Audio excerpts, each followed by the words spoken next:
How to make Mary Jane eggs. Start by cutting a hole in your bread, like that.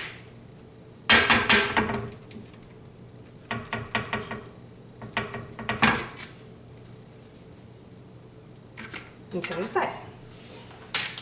Turn on your skillet. I like to use a skillet instead of a pan because the flat edges make it easier to flip. But if you have a pan, that's okay too.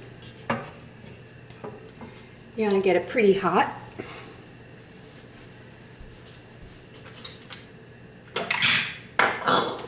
And you put a chunk of butter on the pan, about yay big, and let it melt up really good. You can spread it around so your whole area gets good and buttery.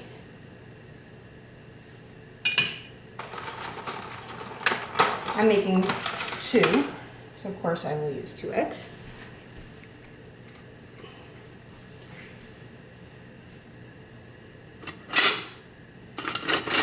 And you will need a spatula. And you want to wait until your butter gets good and frothy. You'll see, I'll show you as it gets ready. You'll see it starting to bubble a little bit.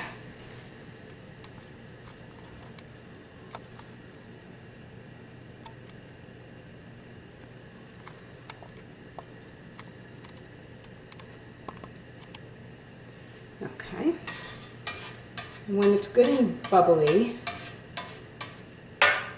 take your bread without the egg and just put it down in the butter, like that.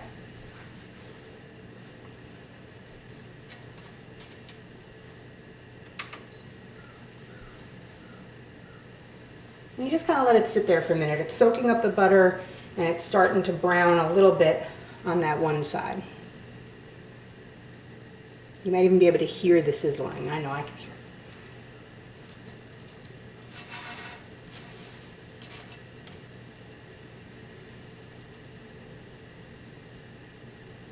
After just a couple of minutes, it'll start to get a little brown, and I'll show you what it looks like when it's time to flip it.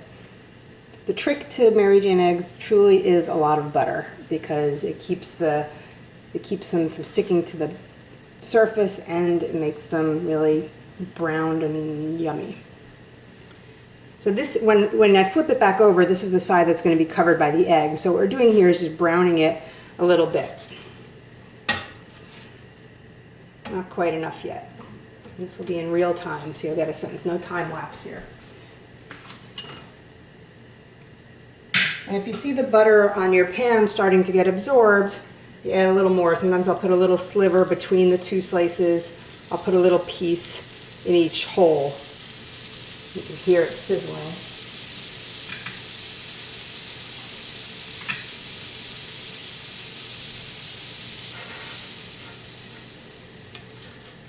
See how now it's getting a little browned and toasty? Let's see. Yeah, see how that one is a little brown around the edges? So now it's time to flip it. And I can tell that my pan is getting really hot, so I'm going to turn my heat down just a little bit. And I flip it. And again, make sure there's enough butter in the pan. You can kind of swirl it around to absorb whatever is there. And now you're going to want to put a little extra butter right in each hole because the next step is to put the egg in. So I'm going to take just a little cube of butter, 2 little cubes, and put them right in the center of the hole. And even while that's sizzling, I'm going to crack an egg and put it right in over the sizzling butter. There's one. These are really giant eggs.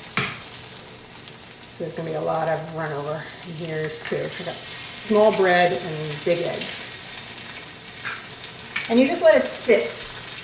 You just want to let it cook a little bit so that the white part that went into the hole first is going to sear up and turn. See how the white here is turning solid?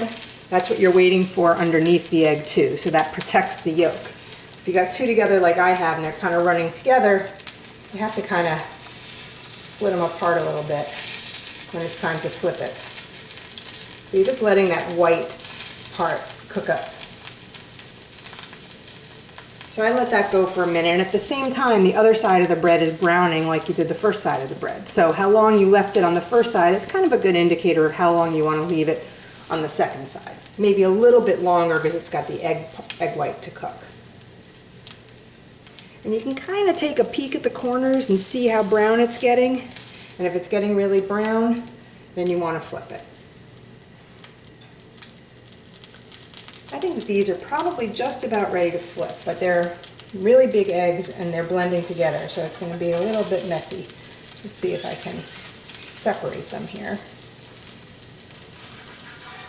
Would have been easier to demonstrate with one. And just slide your spatula in under, there we go, and gently flip it. And you see how the top of this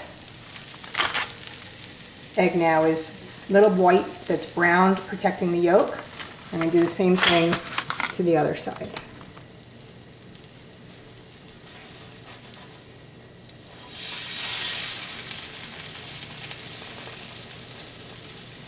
A lot of egg white. And this one, I can't tell, the yolk might have burst on that one. I think this one is still good.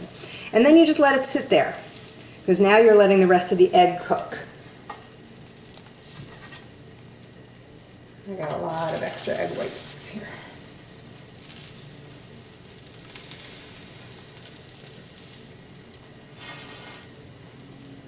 You can kind of press down on the sides a little bit, not where the yolk is, but where the white is, to make sure that you're oozing out all the white and letting it cook.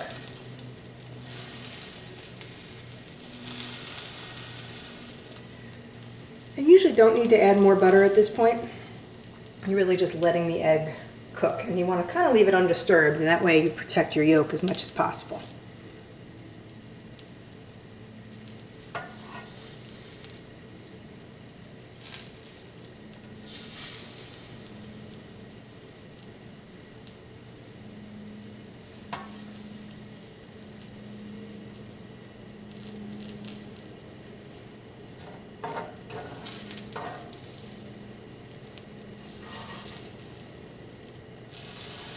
Yeah, one of my yolks broke. So now I'm going to get a plate. And don't worry about broken yolks. It happens.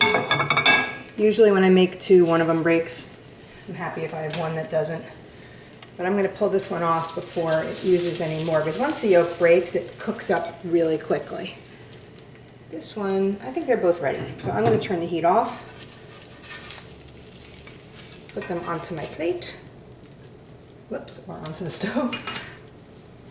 And voila. 2 Mary Jane eggs, 1 with a broken yolk. Enjoy.